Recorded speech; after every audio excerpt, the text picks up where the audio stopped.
Another cup of Maxwell House coffee, George? Sure, pour me a cup, Gracie. You know Maxwell House is always good to the last drop. That drop's good, too. Yes, it's Maxwell House Coffee Time, starring George Burns and Gracie Allen.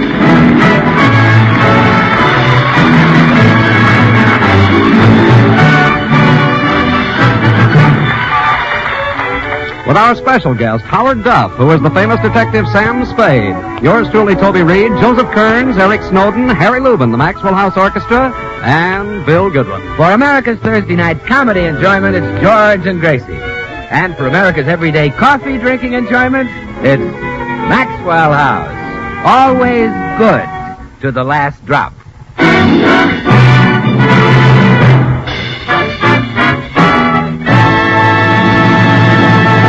Many people say that Gracie is responsible for George being where he is today, and that's certainly true. Gracie is also responsible for Sam Spade being where he is today. You see, George and Sam Spade are both in jail. How did it happen? Well, let's listen as George is being questioned by a police lieutenant. All right, let's start at the top. Name? George Burns. Occupation? I'm married to Gracie Allen. No. What do you do? What keeps you busy? I'm married to Gracie Allen. Let me put it this way. What's your source of income? I'm married to Gracie Allen. All right, skip it. What's your age? Approximately 42. How come you look older? I'm married to Gracie Allen. What's your address? 360 North Camden. All right, Burns, now suppose you tell me why you're in this jam. I'm married to Gracie Allen. You're in a rut. Hey, Spade, how come you're in this jam? He's married to Gracie Allen. You know, Burns, you and this Spade character are accused of murder. Now suppose you tell me the whole story right from the start. Okay, Lieutenant. It all started last Sunday night.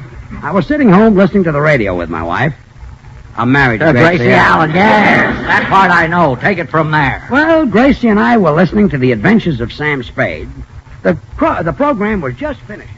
All right, Jenkins. Let's take a little ride down to headquarters. Me, sir? But I wouldn't murder Mr. Benson. I've been his butler for 20 years. Don't play innocent. I know you pulled this caper, and I've got enough evidence to put you right in the hot seat. But, Mr. Spade, I didn't do it. Say that malarkey for the warden. You were clever, Jenkins, but not clever enough. I think I'll call this the careless butler caper.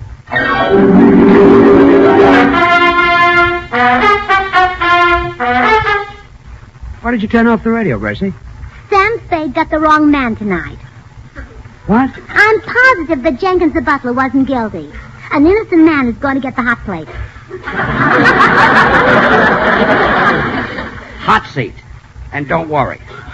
He'll only get it on the radio. Well, who cares where they put it? When he sits down, it'll burn. I've got to talk to Sam Spade right away. Honey, Sam Spade is not a real detective. I'll say he isn't. Any man who'd make an innocent butler sit on the hot plate should... Gracie, he'll get a hot seat. Oh, he sure will after he sits on that hot plate. Look, here's what I mean. On his program, Sam Spade is a private detective. But in real life, he's just an ordinary guy.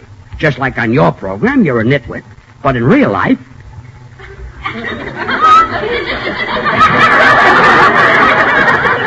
That won't work. Anyway, Gracie, what you just heard was only a radio program. I know that. The real crime happened last week. Every Sunday night, Sam Spade broadcasts his most thrilling case of the week. You still don't understand. Sam Spade is just a character. I'll say he's a character. Making that poor innocent butler sit on a hot plate. Hot seat. Let me try to explain this once more. Sam Spade isn't even the fella's real name. He's the brainchild of Dashiell Hammett. Oh, you mean his real name is Sam Hammett? No, his real name is Howard Duff. Then why isn't his father's name Dashiell Duff? Look, Sam Spade doesn't have any actual father or mother. He came from Dashiell Hammett's typewriter. Oh, George, you're so innocent.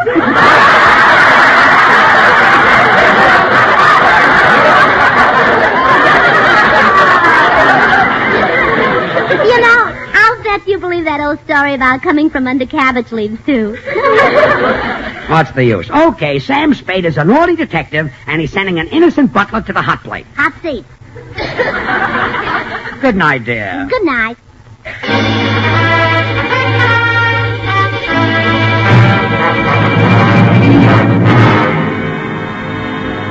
Lieutenant, I didn't think any more about it. I was tired. It was past my bedtime. What time was it? It was after 9. Gee. So I went to bed thinking Gracie would follow me. Instead, she followed Sam Spade. Oh, what do you mean? Let me tell you about that part of it, Lieutenant. Okay, Spade. Well, I'd finished my regular Sunday night show at the broadcasting studio, after which the actors lingered on for a little bull session, you know, who stepped on whose lines, I want a bigger part next week, and so forth. So, it's about 10 when I step out into the California night air, which is also about 10. But there's no snow, so I decide to walk home. I haven't taken 2 steps when this little lady grabs me by the sleeve and says, Are you Sam Spade?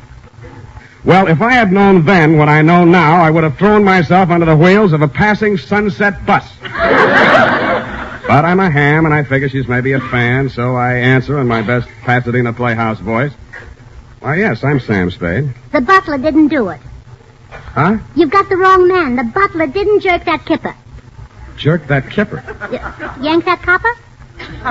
You mean pull that caper? That's it, yeah. You sent an innocent man to jail. No, I didn't. Yes, you did. Lady, I think you're a little mixed up about me. I'm just an actor on CBS. That's what everybody says. Look, little lady, I'm tired. It's been a tough day. I'll see you around, huh? Now, just a minute, Sam Spade. I heard you arrest that butler. Now, you've got to let him go free. You wouldn't give me a rib, would you? Anything to free that butler. Which rib do you want? I'll tell you what. Why don't you write me a letter? With a dull pencil. Don't use anything sharp. I'll do better than that. I'll come to your office. Where is it? I haven't got an office. Oh, plain cagey, huh? All right. I'll come to your house. Where's that? 321... Oh, no. I'm not talking. I want to get some sleep tonight. So long. So long.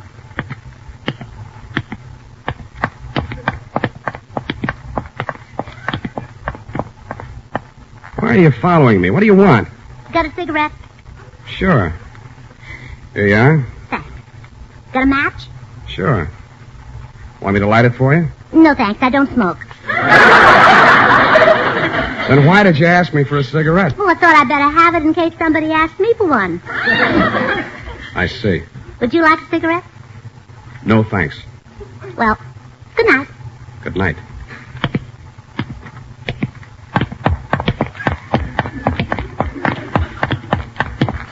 Okay. Now what? Got the time? Yeah, it's exactly 10:10. Thanks. No, I meant it's 10 minutes after 10. You're wrong. My watch says 15 after 10. You've got a watch? Sure. Then why did you ask me the time? Want a cigarette? No. Well, good night. Good night. Look, lady, stop following me. Oh, it's you again. Yeah, fancy meeting me here. Can't I give you the slip? Please. I couldn't accept a thing like that from a strange man. All right, what do you want this time? Got a road map? A road map. Are you lost? No. May I make a suggestion? What? Get lost. Well, good night. Good night.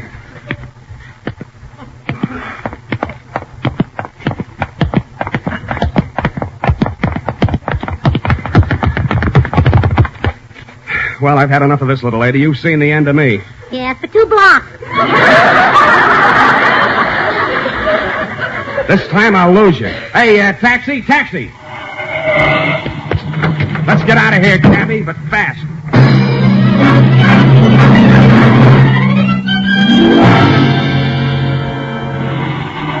Here's my house, cabby. Pull up. That was real driving, buddy. Keep the change. Good night. Good night.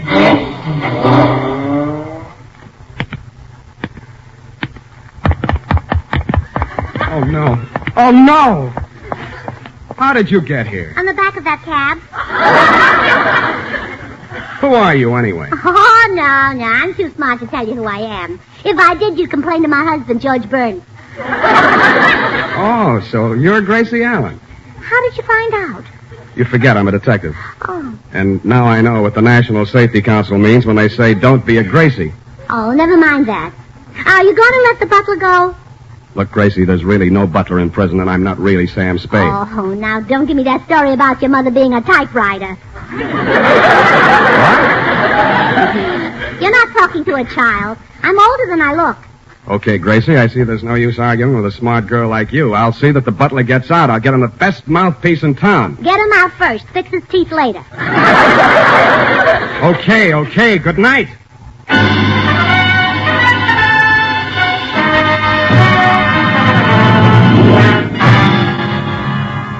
Well, Lieutenant, I thought that would be the end of the episode. But it wasn't, huh? Brother, you haven't heard anything yet. The next morning... Wait a minute, Mr. Burns. Before I listen to any more of this story, I'll have to send out for some aspirin.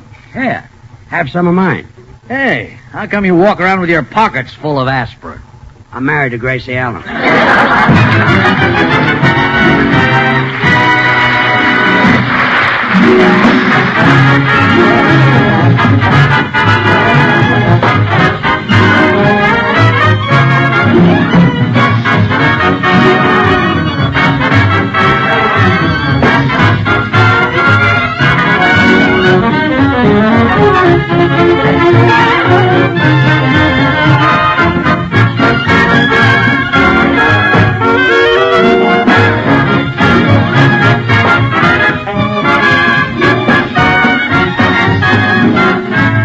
Yes, it's Strike Up the Band, the glorious music of George Gershwin.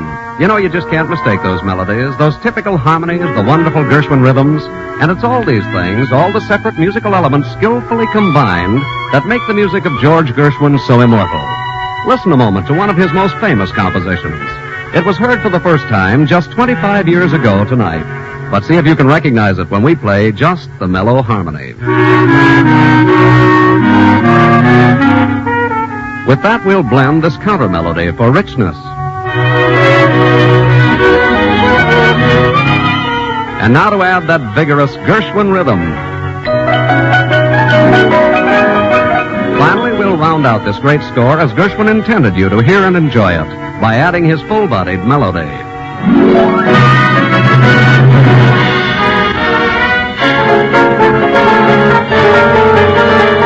Yes, the famous Rhapsody in Blue, even more popular today than when it was first played 25 years ago tonight.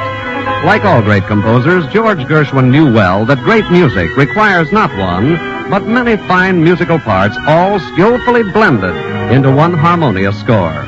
And friends, it takes the same skill in blending to bring you great coffee, famous Maxwell House coffee. Its flavor, rich, satisfying, good to the last drop flavor that's made Maxwell House America's favorite brand of coffee. And to create the superb flavor, our Maxwell House experts combine not one, but many choice coffees from the fertile highlands of Latin America. First, they select premium grades of Monticelli's coffees for mellowness. To these coffees, fine Medellins are added for richness.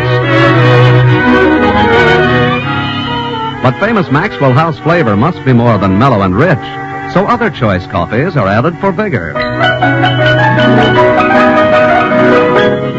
And then Bucaramanga's coffees contribute their fine, full body.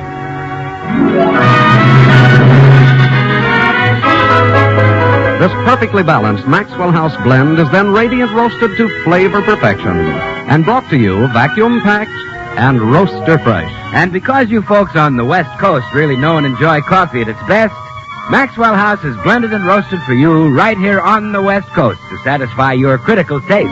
So tomorrow, discover all the extra flavor that's yours in every cup of America's favorite brand of coffee. Famous Maxwell House, always good to the last drop.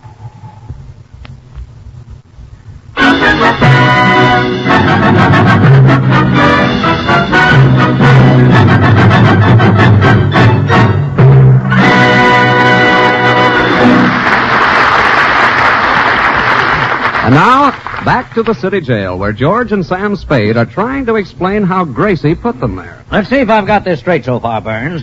Your wife listened to Sam Spade's program, thought he was really sending an innocent butler to the chair, and started hounding him. That's right, Lieutenant. What did you think, Spade? I didn't know what to think, Lieutenant. The surveys tell me I have 10 million odd listeners, but I didn't think any of them were that odd. Well, anyway, to get rid of her, you told her that you'd free the butler. Yeah, but that didn't satisfy Gracie. She demanded to see the guy. That's when Spade came to me for help. He asked me to make Gracie leave him alone. Now, what'd you say? I told him to ask me something easy. Like getting Westbrook Pegler to dance with Eleanor Roosevelt.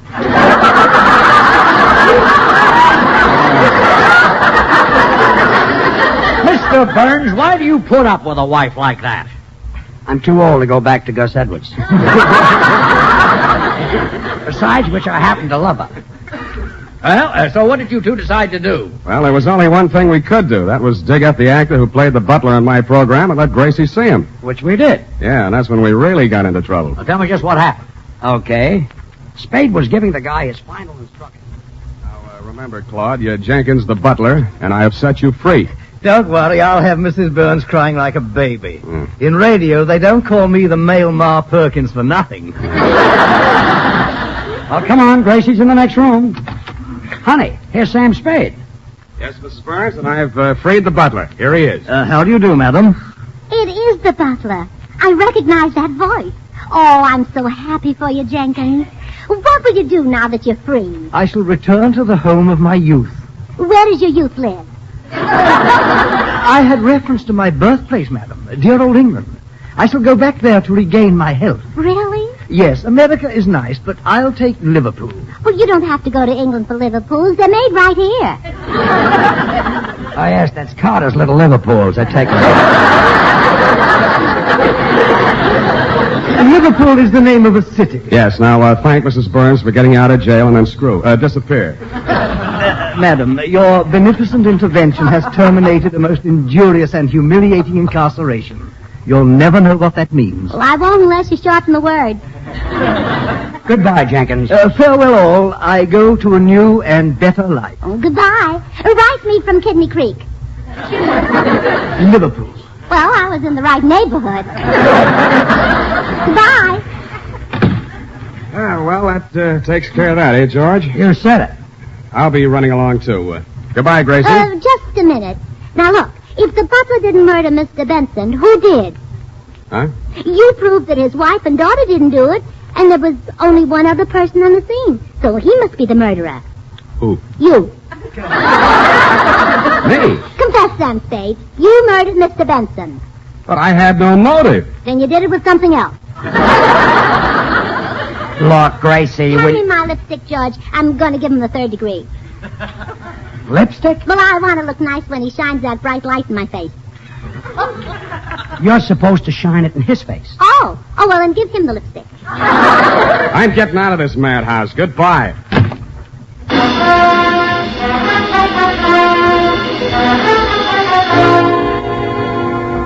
Well, Lieutenant, Spade ran out of that house like he was seeing a ghost. Which was true because from then on, Gracie started haunting him.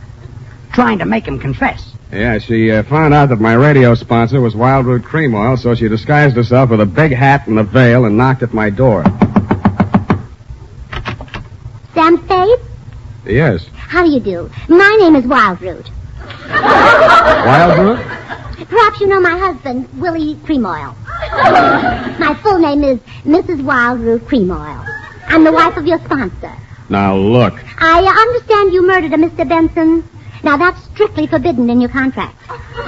Mrs. Cream Oil, you look like Gracie Allen to me.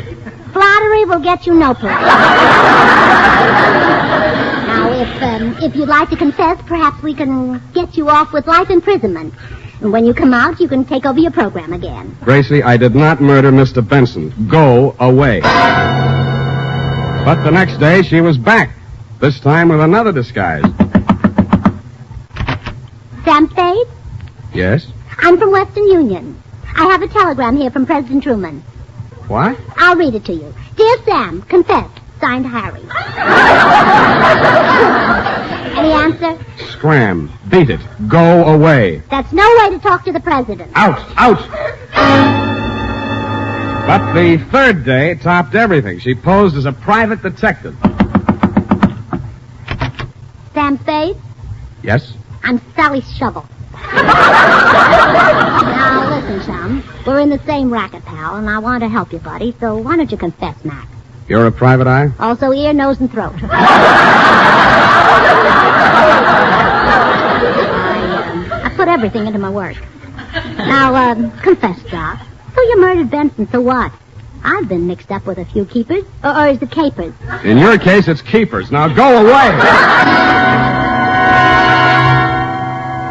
Well, Lieutenant, that's when Spade came to see me again. Looking much older. Yeah, we hit on a brilliant scheme. We decided that I should confess the murder, then George would pretend to take me to the city hall to surrender, and Gracie would forget the whole thing. But Gracie did something we didn't count on. What was that? While I was going to pick up Spade, she called the police. Oh, yes, that's where I come into the picture. She called me. I suppose you tell us what happened then. Well, when I got to the house, she said... Officer, there's a desperate criminal on his way here to confess a murder. As soon as he confesses, you can grab him. Don't worry, lady, I'll... Oh, that must be him. Yeah, you wait in the next room. He may be armed. Oh, he is. There's one hanging from each shoulder. You call me if you need. Oh, hello. Where is everybody? Never mind. What's your name? Bill Goodwin. What did you do with the body? I took her home. What did you do then? I dumped her out. Oh, she was dead, huh? Well, sure, that's why I took her home. You've done a pretty terrible thing, young man. Tomorrow I'll send her some flowers. Oh, you're a real killer. Oh, sure. Now tell me everything you did tonight. I will not. Who are you, her father? No. Well, in that case, I'll tell you that.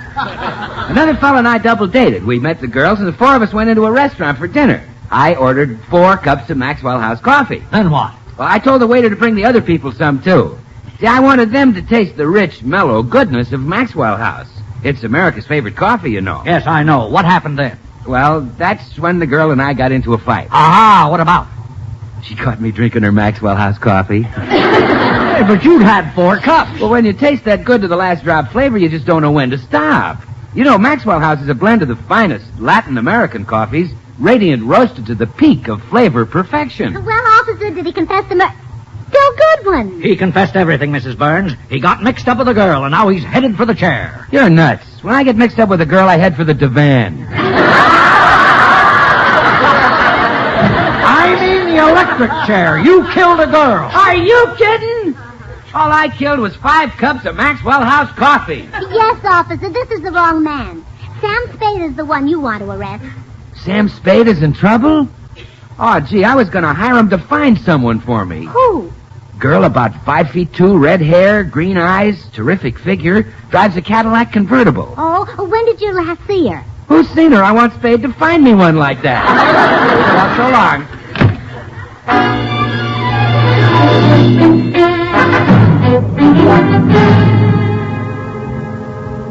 Well, there won't be any mistake this time, officer.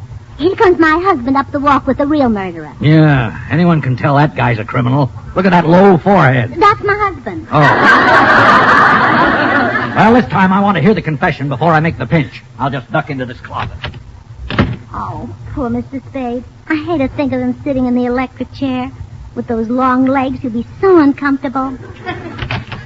Well, here he is, Gracie. Ready to confess. Yes, I can hide the truth no longer. I killed Benson. Why did you do it, Mr. Spade? That man murdered my mother, ruined my father, tortured my sister, and robbed my brother. Oh, then it was nothing personal. No, I just didn't like him. Oh. How did it happen? Benson was standing in a bar, see? I walked up to him, let him have 2 slugs, and he fell to the floor. Oh. Couldn't hold his liquor, huh? You let him have 2 slugs from a pistol. Now keep quiet and let the man confess. Yes, dear. I never gave him a chance, see? I shot him down in cold blood, and as he lay on the floor, I pulled the trigger again and again and again. When the gun was empty, I stood over his body and laughed like the fiend that I am. I should be locked up for 20 years, 30 years. I'll make that 40. Huh? Who are you? I'm Regan from Homicide. I called him over to hear your confession. Okay, come on, Spade. Officer, wait a minute. Let me explain. Mr. Spade and I cooked this whole thing up together. Oh, an accomplice. I'll take you along, too. Wait a minute. I've never done anything wrong in my life. Well, of course not. He's my husband. The man who married me. All right, so I did one thing wrong. Come on, you two.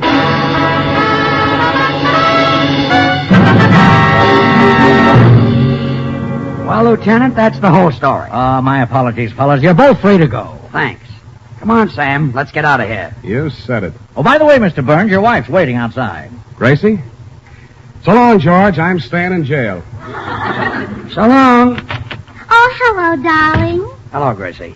Let's go home. Oh, I can't, sweetheart. I've got something important to do. Hey, you've got that big hat and that veil on again. Where are you going? Well, while you were in jail, I heard Ellery Queen on the radio, and he arrested the wrong man. Oh, no, you're not going to start it.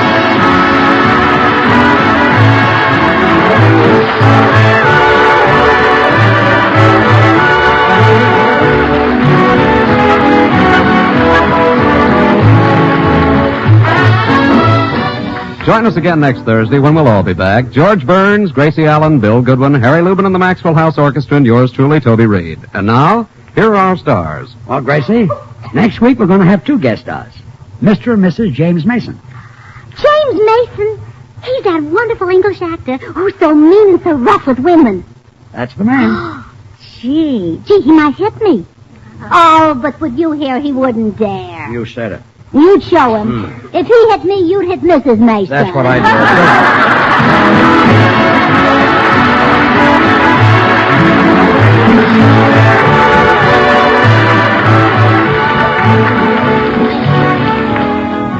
Ladies and gentlemen, let's all remember to help the National Safety Council in their campaign to cut down the terrible toll of home accidents. Be safe. Be careful. Don't be a Gracie. Good things. The easy way. Do you like good things the easy way? Then get instant Maxwell House coffees. So good. So good. True coffee flavor and fragrance, because Instant Maxwell House is not a so-called coffee product. It's all pure Maxwell House coffee in instant form. And so easy. So easy. Instant Maxwell House means great coffee instantly in your cup. No fuss, no muss, no bother. Today, try Instant Maxwell House. Instantly good to the last drop.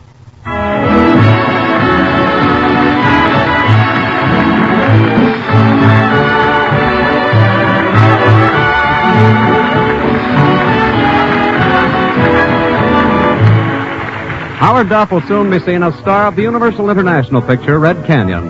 Until next Thursday, when our guests will be Mr. and Mrs. James Mason.